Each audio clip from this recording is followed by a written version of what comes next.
चलिए दोस्तों, हम लोगों ने आपका क्यूमुलेटिव कंजक्शन के बारे में देखा था। ठीक है, आगे हम लोग देखते हैं अल्टरनेटिव कंजक्शन। ठीक, अल्टरनेटिव कंजक्शन में आपके आते हैं आइदर आर, नाइदर नार, ना और अदरवाइज इल्स। ठीक है, तो पहले हम देखते हैं अदरवाइज। अदरवाइज में होता है या तो या। ठीक है, अब अदरवाइज का यूज तब किया जाता है जब आपको दो व्यक्तियों या वस्तु में से किसी एक को क्वालिफाई करना पड़े। ठीक, फॉर एग्जाम्पल जैसे हो जाए कि आइदर CRI, ठीक, यहाँ मान लीजिए इज या एम, ठीक, या आर कर सकते हैं स्टूडेंट। ठीक है, तो जो आपका आइदर आर और नाइदर नॉन होता है, इसका जो सब्जेक्ट आएगा, ठीक है, इसमें तो आपका C और I सब्जेक्ट हो गया, तो उसके अनुसार जो आपका वर्ब लगानी होती है, तो आइदर आर या नाइदर नार में जो आपका वर्ब प्रयुक्त होता है वह जो वर्ब के नियरेस्ट सब्जेक्ट होता है उसी के अकॉर्डिंग प्रयुक्त होता है। ठीक है, जैसे आपका जो यहाँ एक सब्जेक्ट आपका हो गया C, अगला सब्जेक्ट हो गया I, तो इसमें आपका जो वर्ब आएगा, ठीक है, वह वर्ब के जो नियरेस्ट सब्जेक्ट होगा उसी के अकॉर्डिंग लगेगा। ठीक है, तो यहाँ जैसे आइदर CRI, इसमें नियरेस्ट पार्ट क्या है I, तो इसमें जो आपकी सहायक क्रिया आएगी क्या आएगी, एन आएगी। ठीक है, तो इसको हम देख सकते हैं कि आइदर CRI एंड स्टूडेंट। ठीक है, लास्ट क्लास में हमने इसको बताया था सिंगुलर के कॉन्सेप्ट में, बट उसमें थोड़ा सा आता है आपका कि कभी कभी ऐसा भी होते हैं कि जो आपका वर्ब प्रयुक्त होता है वह जो नज़दीक वाला पार्ट होता है, जो नज़दीक वाला सब्जेक्ट होता है उसके अकॉर्डिंग होता है। ठीक है, तो हम इसके आधार पर देखेंगे कि नाइदर आर या आइदर आर में जो आपका सब्जेक्ट प्रयुक्त करना होगा। ठीक है, सब्जेक्ट के बाद जो आपका वर्ब आएगा वह अपने नियरेस्ट प्रयुक्त हुए सब्जेक्ट के अकॉर्डिंग आएगा। ठीक, तो यहाँ जो नियरेस्ट पार्ट है क्या है, आई है, तो आई के अनुसार हो गया एन। लेकिन यदि हम इसी को हम चेंज कर दें, जैसे हो जाए कि आइदर IRC, ठीक, तो नियरेस्ट पार्ट C हो गया, तो इसके अनुसार आ जाएगा इज। ठीक, ये आ जाएगा स्टूडेंट। तो उसमें थोड़ा सा मिस्टेक हुआ था। इसमें क्या होता है कि आइदर आर और नाइदर नार में जो आपका वर्ब प्रयुक्त होगा वह अपने नियरेस्ट सब्जेक्ट के अकॉर्डिंग आएगा।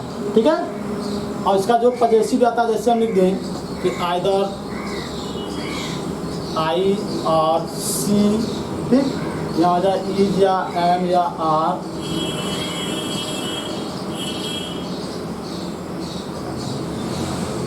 गोइंग टू हिज या हर या देयर स्कूल। ठीक, तो यहाँ हमने देखा कि जो आपका वर्ब प्रयुक्त होता है इसमें अपने नियरेस्ट सब्जेक्ट के अनुसार, तो नियरेस्ट सब्जेक्ट C है, तो इसके अनुसार यहाँ क्या आएगा, ई जाएगा। ठीक है, तो आइदर I और C इज गोइंग टू। ठीक है, अब इसमें जो आपका पजेसिव वर्ब आएगा जो नियरेस्ट सब्जेक्ट होगा उसी के अकॉर्डिंग आएगा। ठीक है, तो C के अनुसार यहाँ क्या हो जाएगा, हर आ जाएगा। ठीक है, तो आइदर I और C is going to her school. ठीक है, इसको आप चाहेंगे तो हिंदी का आधार पर समझ सकते हैं कि या तो मैं या हाँ वह। ठीक है, स्त्रीलिंग है तो विद्यालय जा रहे हैं। ठीक है, तो यहाँ वह के अनुसार आएगा अपनी विद्यालय की जाएंगी, या तो मैं या वह अपने विद्यालय जा रहे हैं। ठीक है, तो C के अनुसार यहाँ पे क्या आ जाएगा, हर आ जाएगा। ठीक, तो इसमें जो आपका वर्ब प्रयुक्त होता है अपने नियरेस्ट सब्जेक्ट के अकॉर्डिंग लगता है। ठीक है, अगला देखते हैं नाइदर नार।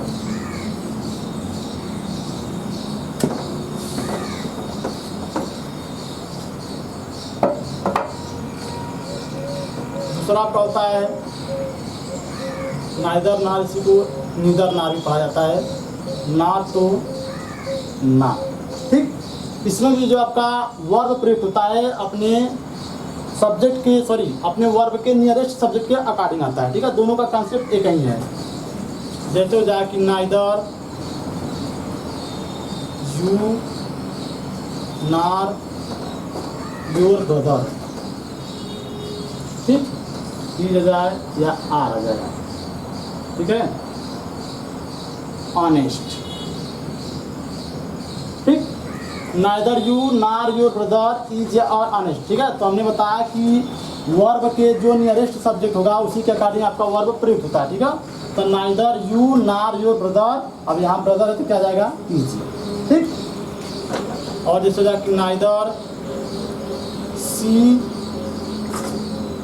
नार यू, ठीक है, इज या आर स्टूडेंट। ठीक, क्या हो जाएगा, नाइदर सी नार यू। अब जो वर्ब है इसके नियरेस्ट कौन सा पार्ट है, यू, तो यू के अनुसार क्या हो जाएगा, आर। तो नाइदर सी नार यू आर स्टूडेंट। ठीक, अगला हम देखते हैं आर। आइदर आर, नाइदर नार और आर तीनों का कॉन्सेप्ट एक ही है। जो वर्ब के नियरेस्ट सब्जेक्ट होता है उसी के अकॉर्डिंग आपकी वर्ब प्रयुक्त होती है। ठीक है, जैसे हम लिख दें Ram are he playing in the field. ठीक, राम और ही, राम या वह मैदान में खेल रहे हैं। ठीक है, तो यहाँ हमको वर्ब प्रयुक्त करना है, तो वर्ब के अकॉर्डिंग यानी जो इसका पहला सब्जेक्ट यानी जो इसके वर्ब यहाँ पर आपको लिखना है। ठीक है, यहाँ आपका आएगा वर्ब, तो वर्ब के नियरेस्ट कौन सा सब्जेक्ट है, ही, तो ही के अनुसार यहाँ क्या आ जाएगा, इज। ठीक, यदि हम इसको पास्ट में बनाना था तो क्या हो जाएगा, वाज हो जाएगा। ठीक है, यानी राम आर ही वाज या is playing in the field. तो आपका आइदर आर, नाइदर नार, आर तीनों का कॉन्सेप्ट एक ही है कि जो वर्ब के नियरेस्ट सब्जेक्ट होता है उसी के अकॉर्डिंग आपकी वर्ब प्रयुक्त होती है। ठीक है, अगला आपका है आइदर आर और अदरवाइज और इल्स। ठीक, तो अदरवाइज और इल्स के प्रयोग में कोई अंतर नहीं है। ठीक है, जहाँ आप अदरवाइज का यूज करेंगे वहाँ आप इल्स भी लगा सकते हैं। ठीक, इसका अर्थ होता है अन्यथा। जैसे हो जाए मेक अ हास्ट, जल्द कीजिए, अदरवाइज, या इसके स्थान पर आप इल्स भी लिखते हैं, else you will be late. ठीक, मेक हास्ट, जल्द कीजिए। अब देखिए यहाँ पर कामा का पूरा मतलब यह है कि यह सेंटेंस इस सेंटेंस से बिल्कुल अलग है। ठीक, मेक हास्ट, जल्दी कीजिए, यू विल बी लेट, तुम्हें देर होगी। ठीक है, तो यह सेंटेंस इससे बिल्कुल अलग है। ठीक है, तो जो कामा प्रयुक्त होता है, यदि आप इसको बगैर कामा का यूज करेंगे तो इसका मतलब है कि यह इसी से ऐड होकर आया है। ठीक है, तो यह कंजक्शन यहाँ पर इसी सेंटेंस का पार्ट बन जाएगा। ठीक, तो हम यहाँ पर कामा लिखने का तात्पर्य यह होता है कि यह अलग से आपका केवल क्या है, कंजंक्शन है। ठीक, इस कामा का बहुत रोल होता है। ठीक है, यदि सेंटेंस जो आपके अलग अलग है और उसमें आपको कंजक्शन लगाकर जोड़ना है तो हमेशा आप कामा यूज करेंगे। ठीक है, अब कुछ ऐसे होते हैं जहाँ पर कामा का यूज नहीं होता, जैसे जो लगातार, जैसे कि I went to market and I bought some fruit. ठीक, तो वहाँ आप कामा नहीं लगाएंगे क्योंकि दोनों एक ही सेंटेंस, दोनों से एक ही भाव निकल रहा है। ठीक है, लेकिन यहाँ दोनों क्या है, एक दूसरे से अलग हैं कि मैं कहा जल्दी कीजिए, जो विल बी लेट, तुम्हें देरी। तो जब दो सेंटेंस बिल्कुल अलग हो और उसको कंजक्शन के द्वारा जोड़ना हो तो उसमें हम क्या यूज करेंगे, कामा यूज करेंगे। ठीक है, और अदरवाइज और इसके प्रयोग में कोई अंतर नहीं होता, दोनों एक दूसरे के स्थान पर आ सकते हैं। ठीक है, और जैसे हो जाए गो देयर, अदरवाइज और ills you will be punished. ठीक है, वहाँ जाओ अदरवाइज, अन्यथा यू विल बी पनिश्ड। ठीक है, तुम दंडित की जाओगे। तो अदरवाइज और इल्स के प्रयोग में कोई अंतर नहीं होता, दोनों एक दूसरे के स्थान पर आ सकते हैं। ठीक, इस तरह से आपका क्यूमुलेटिव और अल्टरनेटिव कंजक्शन समाप्त हुआ। ठीक है, अगला आपका है एडवर्बिटी कंजक्शन।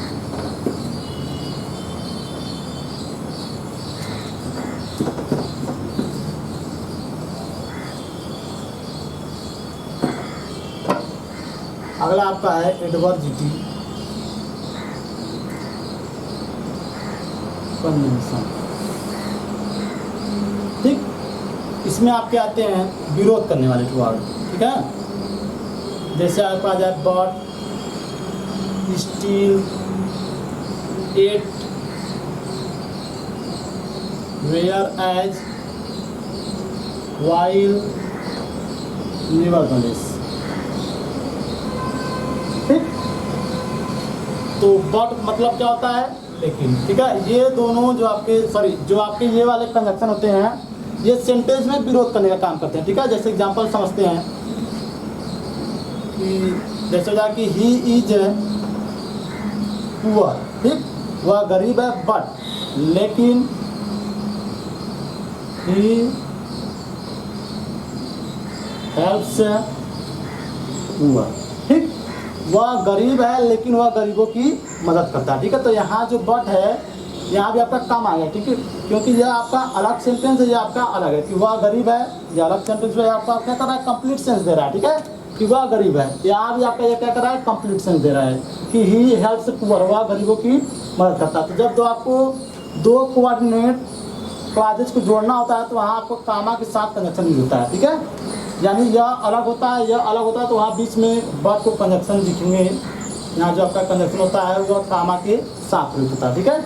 तो ही इज पुअर, वह गरीब है, बट ही इज और ही हेल्प्स पुअर, वह गरीबों की मदद करता है, ठीक। अगला आ जाए जैसे I am slow but I study, ठीक है। तो इस तरह से जो आपका बट होता है वह सेंटेंस में विरोध करने का काम करता है, ठीक है, या अगले सेंटेंस से अगला सेंटेंस, ठीक है, जो पहला क्लास हो सकता है या सेंटेंस हो सकता है उससे अगले वाले सेंटेंस को विरोध पैदा करता है, ठीक है।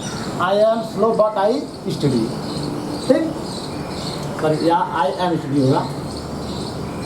हाँ, तो यहाँ पर बट हमने देखा कि बट क्या करता है, एक सेंटेंस से दूसरे सेंटेंस में विरोध का काम करता है, ठीक है। अगला है स्टील या एट।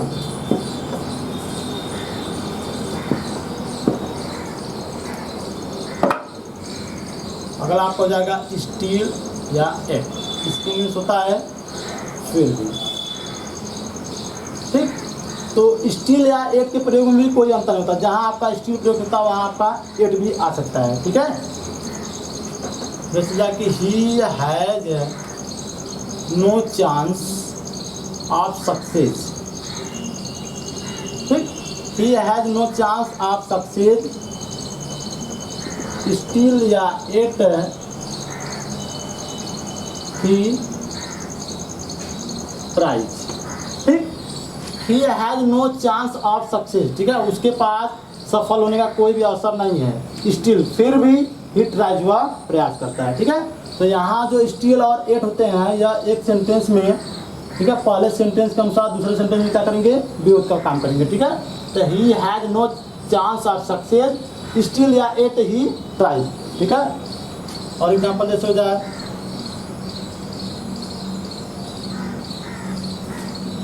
जाए कि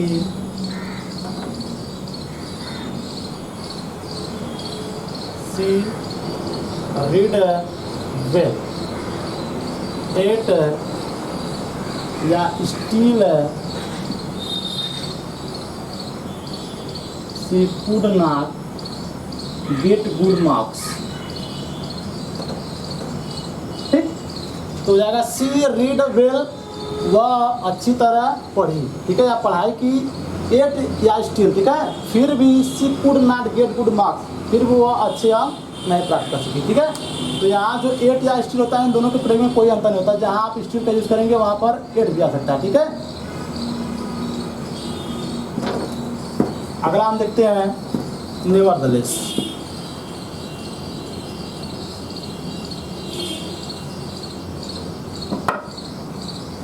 अगला आपका है नेवरदलेस। नेवरदलेस मतलब होता है तथापि, ठीक। यह भी सेंटेंस में विरोध का ही काम करेगा, ठीक है। कुछ ऐसे सेंटेंस होते हैं जहाँ स्टील या एट के आधार पर नेवरदलेस का भी प्रयोग किया जा सकता है, ठीक है। जहाँ इन दोनों का प्रयोग होता है वहाँ बट भी लगा सकते हैं, नेवरदलेस भी लगा सकते हैं, ठीक है। चारों का आपका सेंस एक ही होता है, ठीक है।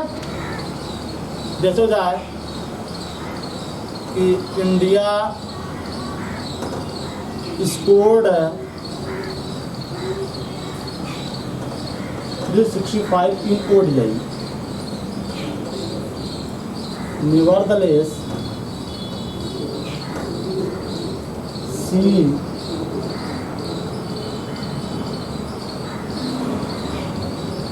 could not win the match, ठीक। इंडिया स्कोर 365 इन ओडीआई, ठीक है, भारत ने ओडीआई में 365 रन बनाए, नेवरदलेस तथापि she could not win the match, वह मैच नहीं जीत सका, ठीक है। तो यार ध्यान दीजिएगा कि इंडिया के साथ हमेशा स्त्रीलिंग यानी सी का यूज़ किया जाता है, ठीक है। इंडिया को आप हमेशा स्त्रीलिंग के सेंस में लिया जाता है, इसलिए यहाँ इंडिया के आधार पर सी आएगा, ठीक है। तो नेवरथलेस का प्रयोग भी क्या होता है, विरोध करने के लिए, ठीक है। जहाँ आप स्टिल एट का प्रयोग करते हैं वहाँ नेवरथलेस भी आ सकता है, ठीक है। यहाँ आप एट या स्टिल भी लगा सकते हैं कि India score 365 in ODI, 8 she could not win the match, या still she could not win the match, ठीक है। तो इन चारों के प्रयोग में कोई ज़्यादा अंतर होता नहीं है, ठीक है। इन चारों का प्रयोग लगभग एक ही जैसे होते हैं, ठीक। अगला आपका है वेयर एज या व्हाइल।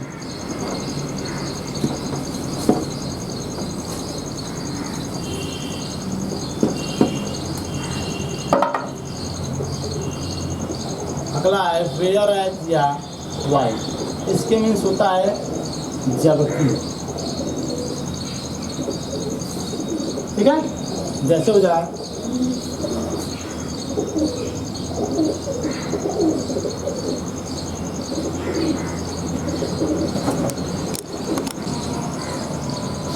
जैसे कि सी इज ब्यूटीफुल while या whereas her friend is ugly, ठीक। सी इज ब्यूटीफुल, वह सुंदर है, while या whereas जबकि हर फ्रेंड इज अगली, उसकी मित्र क्या है, बद्दी या क्रूप है, ठीक है। तो यहाँ वेयर या while या whereas का मीन्स होता है आपका जबकि, ठीक है। तो सी इज ब्यूटीफुल while या whereas हर फ्रेंड इज अगली, ठीक है। इन दोनों का प्रयोग भी एक जैसा होता है, ठीक। तो हमने आज समझा कि बट स्टिल एट नेवरथलेस, ठीक है। तीनों आपके क्या करते हैं, विरोध के काम करते हैं और ये एक दूसरे के स्थान पर प्रयुक्त हो सकते हैं, ठीक है। उसी तरह आपका वेयर एज या वाइल जबकि के सेंस में एक दूसरे के संदर्भ में आ सकते हैं, ठीक। अगला हम देखते हैं इलेक्टिव कंजक्शन।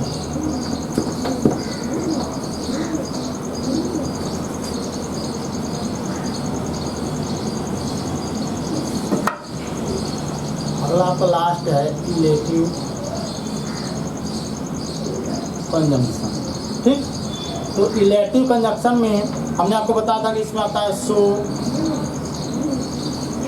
देयरफॉर, ठीक, और फॉर का यूज किया जाता है, ठीक है। तो इसमें पहले हम देखते हैं सो का, ठीक है। पहला आपका हो जाएगा सो। सो मीन्स होता है अतः या इसलिए, ठीक है। आपको बताया था कि इलेक्टिव कंजंक्शन क्या करता है, परिणाम बताने का काम करेगा, ठीक है। परिणाम या कारण बताने का आपका काम करेगा, ठीक। जैसे हो जाए कि यू आर इल, ठीक है, तुम बीमार हो, सो इसलिए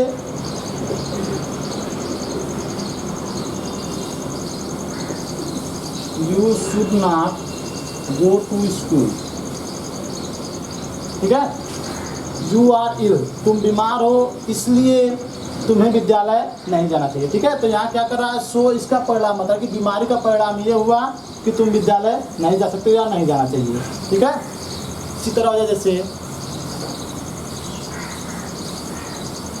आई रैन वेरी फास्ट, सो आई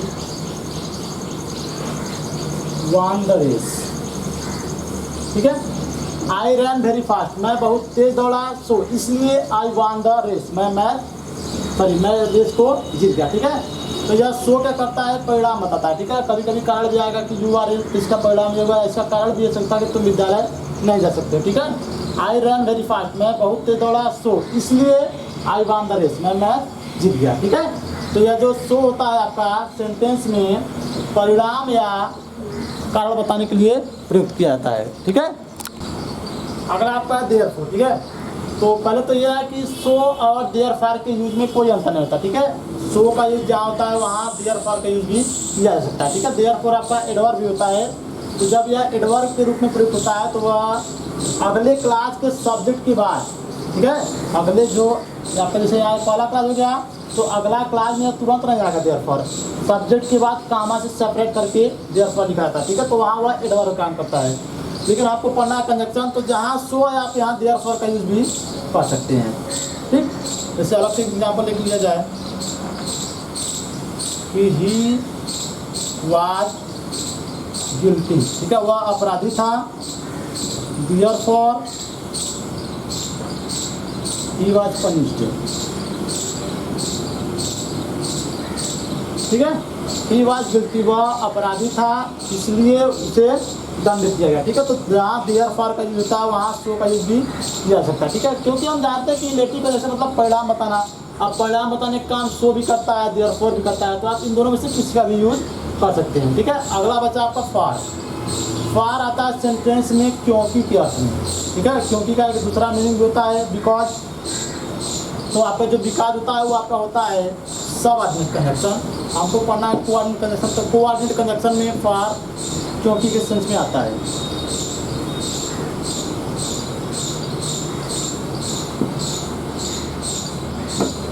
जैसे एग्जाम्पल देखते हैं, इसको लिख सकते हैं हम,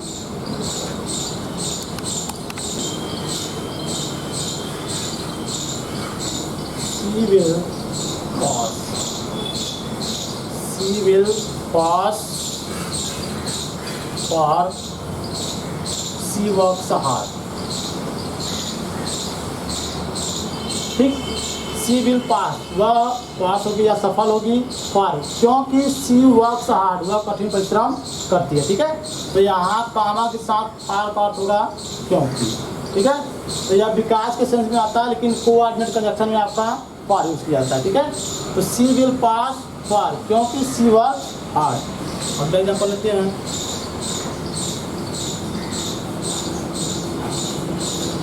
he did not come to school, वह विद्यालय नहीं आया क्योंकि he was ill, वह बीमार था, ठीक है। तो he did not come to school, यहाँ कामा के साथ फॉर है, इसका मीन्स क्या हो जाएगा क्योंकि, ठीक है। तो he did not come to school for क्योंकि he was ill, वह बीमार था, ठीक है।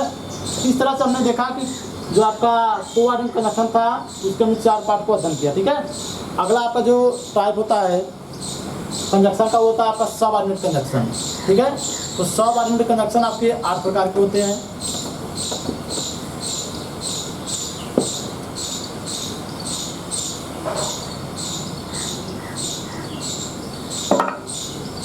अगला आपका दूसरा का टाइप है इसमें, ये हम पहले आपने देखा था कंजक्शन के 2 टाइप होते हैं, एक होता है कोऑर्डिनेट कंजक्शन, अगला होता है सबऑर्डिनेट कंजक्शन, ठीक है। जो हमने अभी 4 पार्ट पढ़ा है वो कोऑर्डिनेट कंजक्शन के पार्ट थे, ठीक है। अगला हम कंजक्शन का अलग से जो दूसरा टाइप है उसको हम करते हैं सबऑर्डिनेट कंजक्शन, उसका अध्ययन करने जा रहे हैं। सबऑर्डिनेट कंजक्शन, जो आपका सबऑर्डिनेट कंजक्शन होता है यह से आपका 8 प्रकार का होता है।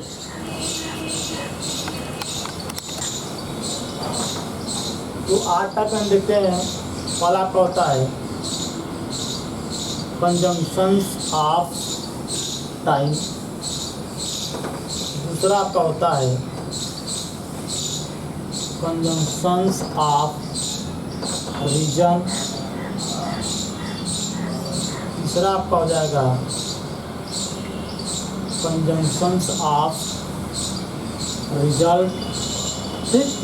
आपका चौथा हो जाएगा इस तरह से